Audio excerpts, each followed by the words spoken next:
അങ്ങ് 2 വട്ടം പറഞ്ഞു തെരഞ്ഞെടുപ്പ് കമ്മീഷന്റെ ഇടപെടൽ 40,000-ഓളം വോട്ടുകൾ മാറ്റിയതൊക്കെ പരാജയമായി. ഇതിന് ഡൽഹിയിൽ മുഴുവൻ അങ്ങനെ ഉണ്ടായിട്ടുണ്ടാകാമെന്നുള്ള സംശയമൊക്കെ അങ്ങ് പറഞ്ഞു. പക്ഷേ യഥാർത്ഥത്തിൽ നയിച്ചയാൾ, ആ പാർട്ടി അപ്പാടെ പരാജയം രുചിക്കുമ്പോൾ, ഭരണം നഷ്ടമാകുമ്പോൾ, അടിത്തറ ഇളകിയെന്ന് തോന്നിപ്പിക്കുമ്പോൾ എന്താണ് ശരിക്കും ആം ആദ്മി പാർട്ടിക്ക് സംഭവിച്ചത്?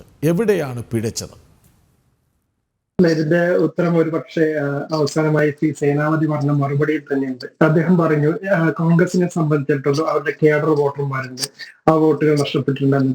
ആം ആദ്മി പാർട്ടിയെ സംബന്ധിച്ചിടത്തോളം ഒരിക്കലും ഒരു കേഡർ വോട്ടർമാരെന്നുമുള്ള ഒരു പ്രസ്ഥാനമല്ല, ഇതൊരു മൂവ്മെന്റ് ആണ്. നമുക്കറിയാം ആം ആദ്മി പാർട്ടി ഉദയം ചെയ്തത് തന്നെ ഇന്ത്യ ഭരിച്ചിരുന്ന കോൺഗ്രസിന്റെയും BJPയുടെയും ഒക്കെ ഭരണത്തിലുള്ള പ്രശ്നങ്ങൾ, അതിലുള്ള അഴിമതികളും മറ്റും ഒക്കെ കാരണങ്ങൾ കൊണ്ടാണ്.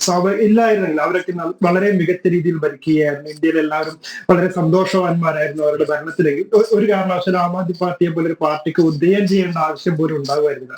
അപ്പൊ തീർച്ചയായിട്ടും ജനങ്ങളുടെ മൂവ്മെന്റിന്റെ ഭാഗമായിട്ട് വന്നൊരു പാർട്ടിയാണ്. അപ്പൊ തീർച്ചയായിട്ടും ഇനി മുന്നോട്ടേക്ക് പോകുമ്പോഴും ഞങ്ങൾ മുന്നോട്ട് കാണുന്നത് എന്ന് പറയുന്നത് BJP അടുത്ത 5 വർഷം ഭരിക്കാൻ പോവുകയാണെന്ന്.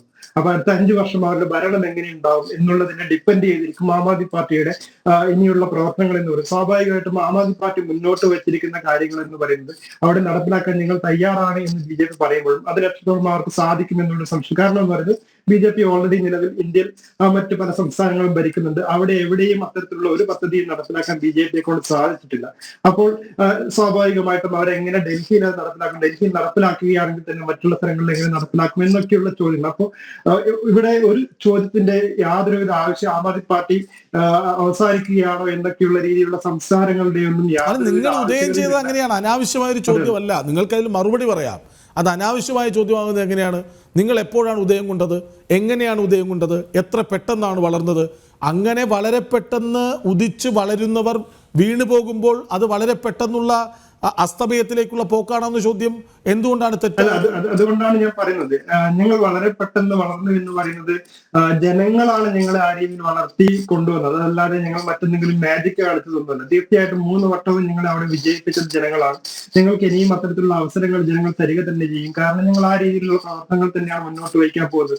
ഞങ്ങളെ പൂർണ്ണമായിട്ടും തുടച്ചു മാറ്റണമായിരുന്നെങ്കിൽ ഞങ്ങൾക്ക് ഇപ്പോൾ ലഭിച്ചിരിക്കുന്ന സീറ്റുകൾ പോലും ഡൽഹിയിൽ ലഭിക്കേണ്ടതില്ലായിരുന്നു. നേരെ മറിച്ച് ഇപ്പോഴും ഞങ്ങളിലുള്ള വിശ്വാസമാണ് ഇപ്പോൾ ലഭിച്ചിരിക്കുന്ന ആ സീറ്റുകൾ എന്ന് പറയുന്നത്. ബാക്കിയുള്ള സീറ്റുകളിൽ ഞാൻ നേരത്തെ പറഞ്ഞതുപോലെയുള്ള കൃത്യമായിട്ടുള്ള വോട്ടിംഗ് പെർസെന്റേജുകളൊക്കെ നമുക്ക് നോക്കേണ്ടതുണ്ട്. ചിലപ്പോൾ കഴിഞ്ഞ ഇലക്ഷനിൽ ഉണ്ടായിരുന്ന ചെറിയ മാർജിനുള്ള വിജയങ്ങളുള്ള സീറ്റുകൾ കോൺഗ്രസ് കുറച്ച് സീറ്റ് വോട്ടുകൾ പിടിച്ചപ്പോൾ ഞങ്ങൾ തോറ്റുപോയിട്ടുണ്ടാകാം. അപ്പോഴും ജനങ്ങൾ ഞങ്ങളിലുള്ള വിശ്വാസം അത് പൂർണ്ണമായി നഷ്ടപ്പെട്ടു എന്ന് ഞങ്ങൾ കരുതുന്നില്ല. ഞങ്ങൾ തീർച്ചയായിട്ടും തിരിച്ചു വരുവാനുള്ള എല്ലാ സാഹചര്യങ്ങളും ഉണ്ട്. ഞാൻ നേരത്തെ പറഞ്ഞ പോലെ ഇതൊരു റീഫ്രഷ് ചെയ്യാനുള്ള അവസരമാണ് ആം ആദ്മി പാർട്ടിയെ സംബന്ധിച്ചിടത്തോളം. ഞങ്ങൾ ആ രീതിയിൽ തന്നെ പ്രവർത്തിക്കുകയും മുന്നേറുകയും ചെയ്യും എന്നുള്ളതിൽ യാതൊരുവിധ തർക്കവുമില്ല എന്നതാണ്. അപ്പൊ ഞങ്ങളെ സംബന്ധിച്ചിടത്തോളം യാതൊരുവിധ സംശയങ്ങളുമില്ല. ഞങ്ങൾ തിരിച്ചു വരിക തന്നെ ചെയ്യും എന്നുള്ള കാര്യത്തിൽ ഇതൊരു അവസരമാണ്, ഇത് റീഫ്രഷ് ചെയ്യാനുള്ള അവസരമാണ്. ഞാൻ നേരത്തെ പറഞ്ഞ പോലെ ഞങ്ങളെ വിട്ടുപോയ പലരുണ്ട്, ഇനിയും വിട്ടുപോകാൻ സാധ്യതയുള്ള പലരുണ്ട്. അത്തരത്തിലുള്ള ആളുകളൊക്കെ വിട്ടുപോയി കഴിയുമ്പോൾ ഈ മൂവ്മെന്റ് കുറച്ചുകൂടി ഒന്ന് ശക്തമാവാനാണ് സാധ്യത. ഈ പാർട്ടിയോട് ലോയലായിട്ടുള്ള കുറച്ചുകൂടി ആളുകൾ ചേർന്ന് കുറച്ചുകൂടി ഒരു ശക്തമായ രീതിയിലുള്ള പ്രവർത്തനം കാഴ്ചവെക്കുവാനുള്ള അവസരമായിട്ട് ഇതിനെ ആണ് ഞങ്ങൾ കാണുന്നത്. പഠിക്കും എന്നാണ് അങ്ങ് പറഞ്ഞു വരുന്നതിന്റെ അർത്ഥം.